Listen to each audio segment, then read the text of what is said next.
नमस्कार, आप देख रहे हैं तेजी से बढ़ते सच पत्रिका न्यूज का यूट्यूब चैनल और मैं हूं बालकृष्ण शुक्ला। आप सभी का स्वागत करता हूं आज के बुलेटिन में। आप हमारे साथ अंत तक बने रहिए, आपको क्राइम से लेकर हर तरह की दिन भर की तमाम बड़ी खबरों से रूबरू कराएंगे। यदि आपको हमारी खबरें पसंद आती है तो चैनल को सब्सक्राइब करें और बेल आइकन वाले बटन को जरूर दबाएं। आज के बुलेटिन की शुरुआत करते हैं क्राइम की खबरों से। पहली खबर बसई गाँव से, जहाँ अवैध हथियारों के विरुद्ध कार्रवाई करने पहुंची पुलिस से महिलाओं द्वारा मारपीट कर दिए जाने का मामला सामने आया है। कोटपुतली के बसई गांव में एक सूचना पर पुलिस ने अवैध हथियारों से लैस 2 बदमाशों को दबोच लिया और उनके कब्जे से 2 लोडेड पिस्टल भी जब्त कर लिए। लेकिन इसी बीच महिलाओं ने पुलिस पर हमला कर दिया, जिससे दोनों बदमाश भागने में कामयाब रहे। पुलिस दोनों बदमाशों के पीछे भी दौड़ी, लेकिन वे सरसों के खेतों की तरफ भाग छूटे और इसी दौरान महिलाएं भी फरार हो गई। सूचना पर पुलिस थाने से अतिरिक्त पुलिस बल मौके पर पहुंच गया, किंतु तब तक काफी देर हो चुकी थी। हालांकि बाद में पुलिस ने दोनों महिलाओं को गिरफ्तार कर लिया और अदालत में पेश किए जाने पर उन्हें न्यायिक हिरासत में जेल भेजने के आदेश दिए गए।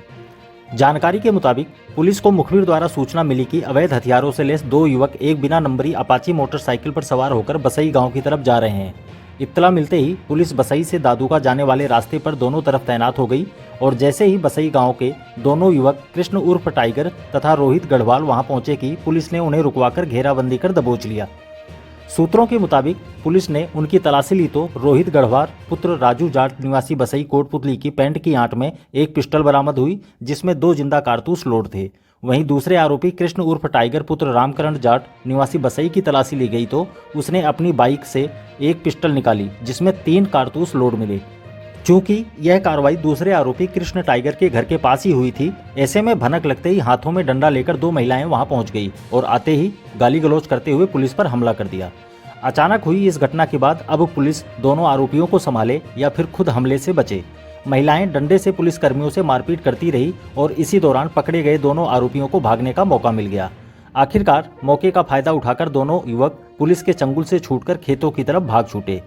पुलिस किसी तरह महिलाओं से बचकर भाग रहे युवकों के पीछे दौड़ी, लेकिन तब तक दोनों बदमाश ओझल हो चुके थे। इधर मौका मिलते ही दोनों महिलाएं भी सरसों की खेतों की तरफ भाग गई। सूचना पर थाने से अतिरिक्त जाब्ता भी पहुंच गया, लेकिन तब तक काफी देर हो चुकी थी।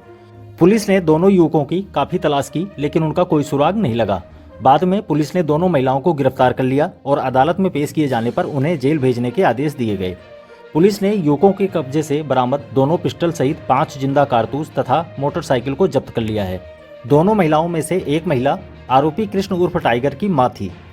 मामले में दोनों युवकों के विरुद्ध आर्म्स एक्ट के तहत मुकदमा दर्ज किए जाने के साथ ही दोनों महिला गुड्डो देवी पत्नी रामकरण जाट निवासी बसई तथा हीरो देवी पत्नी बाबूलाल जाट निवासी सिरोही नांगल चौधरी के विरुद्ध पुलिस से मारपीट करते हुए राजकार्य में बाधा डालने का मुकदमा दर्ज कर लिया गया है।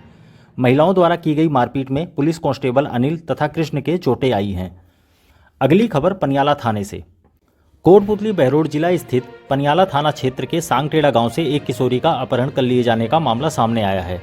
मामले में परिजनों ने पनियाला पुलिस थाने में मुकदमा दर्ज कराया है।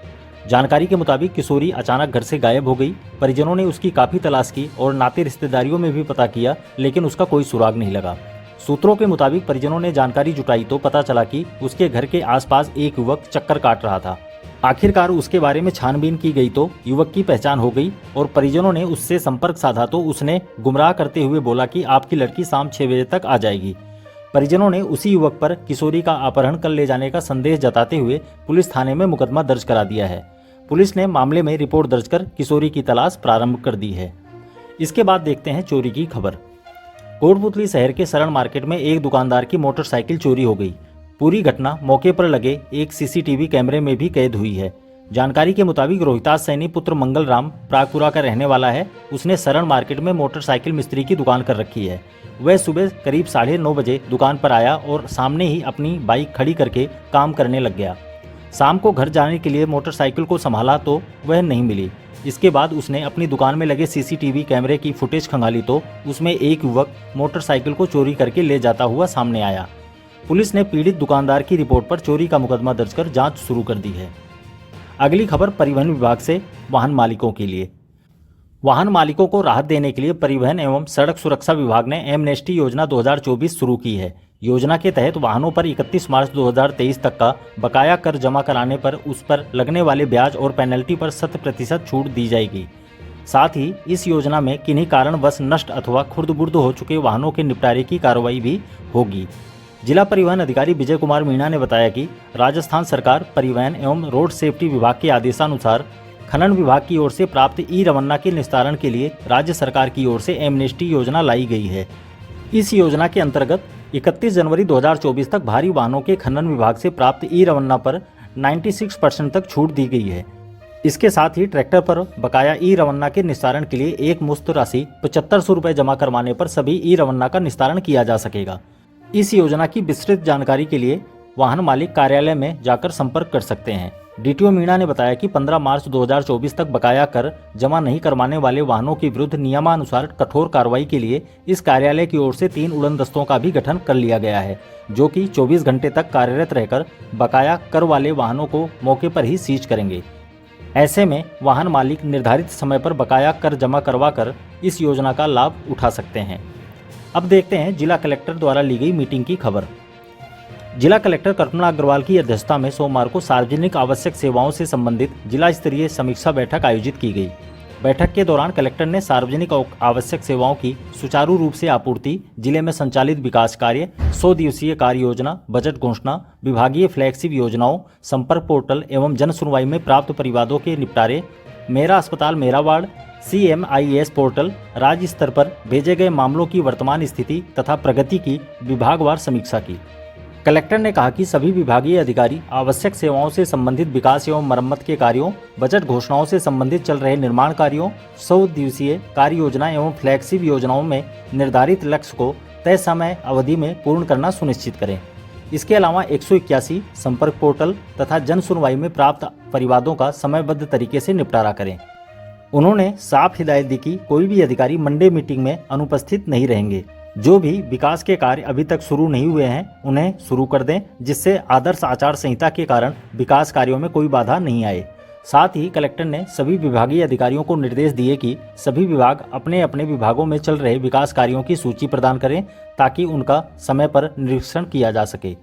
उन्होंने CMHO को अस्पतालों में पिछले महीने हुई डिलीवरी, इनएक्टिव तथा अनयूज्ड मशीनों की रिपोर्ट देने के निर्देश भी दिए। समाज कल्याण विभाग को पालनहार तथा पेंशन योजना के भौतिक सत्यापन करने की हिदायत दी। जिला शिक्षा अधिकारी को स्कूलों में होने वाली साइकिल वितरण के स्टेटस के बारे में पूछा और बच्चों को जल्द ही साइकिलों का वितरण करने के निर्देश दिए। मीटिंग में ADM Yogesh Kumar Dagur, ACO Ramniwas, कोषाधिकारी Ashok Kumar Verma, DSO Sandeep Mehta, PWD के एक्सियन होती लाल यादव, ICDS के उप निदेशक कीर्ति बलोरिया, SDM ब्रिजेश कुमार चौधरी तथा PRO नितिन कुमार सहित अनेक जिला स्तरीय अधिकारी मौजूद रहे। अब मानवता से जुड़ी अगली खबर। जयपुर दिल्ली नेशनल हाईवे स्थित गोवर्धनपुरा चौकी पुलिया पर रविवार रात्रि को हुई एक सड़क दुर्घटना में जख्मी होकर करा रहे दंपत्ति तथा उसके बच्चे को देख मानवता का परिचय देते हुए परिवहन विभाग के इंस्पेक्टर नरेश कुमार स्वामी ने तुरंत उपचार के लिए राजकीय BDM जिला अस्पताल पहुंचाया। जानकारी के मुताबिक उत्तराखंड का रहने वाला हसन खान अपनी पत्नी व बच्चे के साथ बाइक पर सवार होकर बहरोड की तरफ जा रहा था। वह बहरोड किसी कंपनी में काम करता है। चौकी गोवर्धनपुरा पुलिया पर पहुंचते ही एक ट्रक ने बाइक के टक्कर मार दी, जिससे वह बुरी तरह से जख्मी हो गए। इसी दौरान गश्त करते हुए वहां पहुंचे ट्रांसपोर्ट इंस्पेक्टर नरेश कुमार स्वामी ने अपनी गाड़ी रोकी और साथी कर्मचारियों की मदद से तुरंत घायलों को अपनी गाड़ी से उपचार के लिए राजकीय BDM जिला अस्पताल पहुंचाया। इंस्पेक्टर नरेश स्वामी के इस कदम को देख हर कोई उनकी प्रशंसा करता नजर आया। अब देखते हैं राशन डीलरों से जुड़ी खबर। कोटपुतली बहरोड जिले के राशन डीलरों ने अपनी 11 सूत्रीय मांगों को लेकर सोमवार को अतिरिक्त जिला कलेक्टर योगेश कुमार डागुर तथा जिला रसद अधिकारी संदीप माथुर को ज्ञापन सौंपे।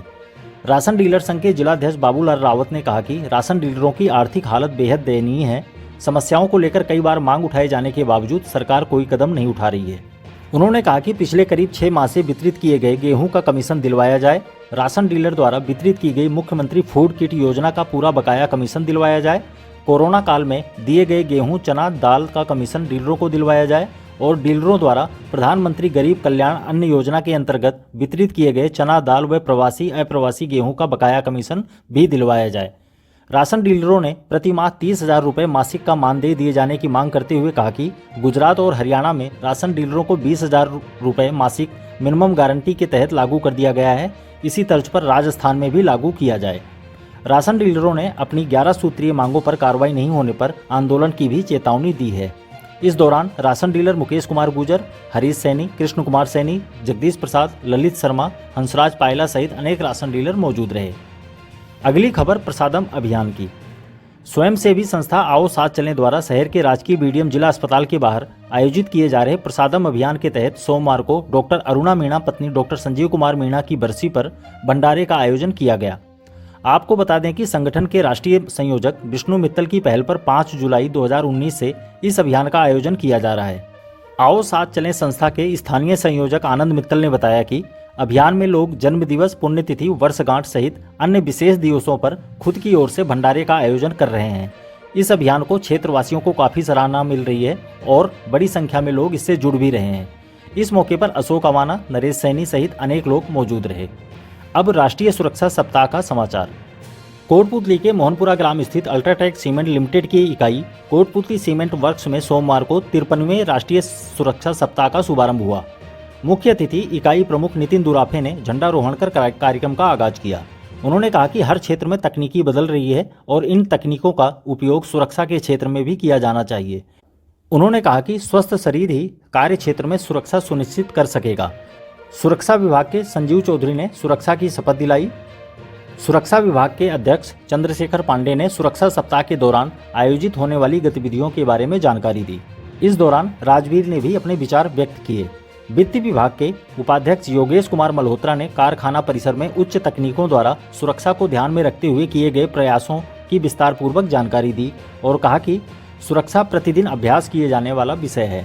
इस मौके पर विद्युत विभाग की टीम द्वारा राष्ट्रीय सुरक्षा दिवस पर नुक्कड़ नाटक की प्रस्तुति दी गई और अतिथियों के हाथों विजेता प्रतिभागियों को पुरस्कृत भी किया गया। इस मौके पर बेस्ट WTI के लिए अनिल डांगी को भी सम्मानित किया गया। कार्यक्रम का संचालन अश्विनी कुमार ने किया। अगली खबर रामनवमी की तैयारियों की। आगामी रामनवमी पर्व तथा हिंदू नववर्ष की तैयारियों को लेकर सोमवार को श्री राम जन्मोत्सव समिति कोटपुतली की एक बैठक आयोजित हुई। इस दौरान विस्तार से चर्चा किए जाने के बाद आगामी 14 अप्रैल को मर्यादा पुरुषोत्तम भगवान श्री राम के जन्मोत्सव तथा हिंदू नववर्ष के उपलक्ष्य में शहर में विशाल शोभा यात्रा निकालने का निर्णय लिया गया। यात्रा में अनेक सजीव झांकियां भी शामिल होंगी और बड़ी संख्या में महिला पुरुष श्रद्धालु भगवा ध्वज के साथ शामिल होंगे। इस मौके पर जगह जगह विशेष सजावट भी की जाएगी। बैठक में अरुण सैनी, महावीर सैनी, नेमी चंद, जितेंद्र चौधरी, सुनील चौधरी, जितेंद्र जोशी, विश्वनाथ सोनी, तूफान सोनी तथा नरेंद्र हिंदू सहित अनेक लोग मौजूद रहे। अब देखते हैं जयपुर में सम्मानित हुए डॉक्टर अविनाश की खबर। जयपुर में राष्ट्रीय मानवाधिकार तथा बाल विकास आयोग ट्रस्ट द्वारा आयोजित कार्यक्रम में जयपुर सांसद रामचरण बोहरा ने कोटपुतली के शुक्लावास निवासी डॉक्टर अविनाश यादव को राष्ट्रीय गौरव पुरस्कार से सम्मानित किया। डॉक्टर अविनाश यादव को दुर्घटना या किसी अन्य कारण से घुटने या ऊपरी हिस्से से कटे हुए लोगों के पैर के लिए ह्यूमन बायोमैकेनिक्स की तर्ज पर SNS टेक्नोलॉजी का आविष्कार करके भारत के पहले ट्रायम्फ हाइड्रोलिक नी को कम लागत में इन्वेंट किए जाने पर राष्ट्रीय गौरव से सम्मानित किया गया। Doctor Avinash Yadav 3D technology के माध्यम से चिकित्सा एवं पर्यावरण सुधार के लिए लगातार रिसर्च कर रहे हैं। उन्होंने 3D टेक्नोलॉजी के माध्यम से ट्री ट्रांसप्लांट मशीन डिजाइन की है ताकि पेड़ को काटने की बजाय दूसरी जगह लगाया जा सके। डॉक्टर यादव का मानना है कि पर्यावरण सुधार के लिए रिसाइकल बिन का होना बहुत जरूरी है, फिर चाहे जल हो, गंदा कचरा हो या फिर प्लास्टिक। अगली खबर राजकीय LVS PG कॉलेज से। कोटपुतली के राजकीय LVS PG कॉलेज में मेरा पहला वोट देश के लिए कार्यक्रम के तहत सोमवार को NSS के तत्वावधान में स्लोगन प्रतियोगिता का आयोजन किया गया। प्रतियोगिता में सोना गुर्जर प्रथम, प्रतिभा द्वितीय तथा राखी दहिया ने तृतीय स्थान प्राप्त किया। कॉलेज के प्राचार्य प्रोफेसर RK सिंह ने विजेता प्रतिभागियों को बधाई दी। इस मौके पर प्रोफेसर उर्मिल महलावत, सुरेश कुमार यादव, पद्मा मीणा, देशराज यादव, रघुवीर सिंह, योगेश यादव, सुधीर यादव, सज्जन सिंह यादव, शुभलता यादव, जितेंद्र कुमार यादव समेत अनेक लोग मौजूद रहे। और अंत में डॉक्टर अंबेडकर विचार मंच की खबर। डॉक्टर अंबेडकर विचार मंच की जयपुर संभाग मीटिंग संभाग अध्यक्ष CM वर्मा की अध्यक्षता में आयोजित हुई। बैठक में सामाजिक कार्यों में अग्रणी रहने वाले करण सिंह अलोरिया के निधन पर लोगों ने शोक जताया। इस दौरान संभाग कोषाध्यक्ष बंसीधर लूनीवाल ने नगर परिषद पार्क में स्थापित डॉक्टर अंबेडकर की प्रतिमा के फाउंडेशन के निर्माण के आय व्यय का ब्यौरा पेश किया। बैठक में अंबेडकर मंच से जुड़े अन्य कई मुद्दों पर भी चर्चा की गई। इस मौके पर महासचिव गंगादीन आर्य, इंद्रपाल वाल्मीकि, राजाराम धानका, बंसीधर वर्मा, भगवान सहाय धानका, दुलीचंद आर्य, प्रहलाद चंद, रोशनलाल आर्य, ख्यालीराम बुनकर सहित अनेक लोग मौजूद रहे। खबर देखने और सुनने के लिए आपका तहे दिल से आभार। यदि आपको हमारी खबरें पसंद आती है तो चैनल को सब्सक्राइब जरूर करें और बेल आइकन वाले बटन को दबाएं ताकि हर लेटेस्ट खबर आप तक तुरंत पहुंच सके। दोबारा मिलते हैं इसी तरह की दूसरी ताज़ा खबरों के साथ। धन्यवाद।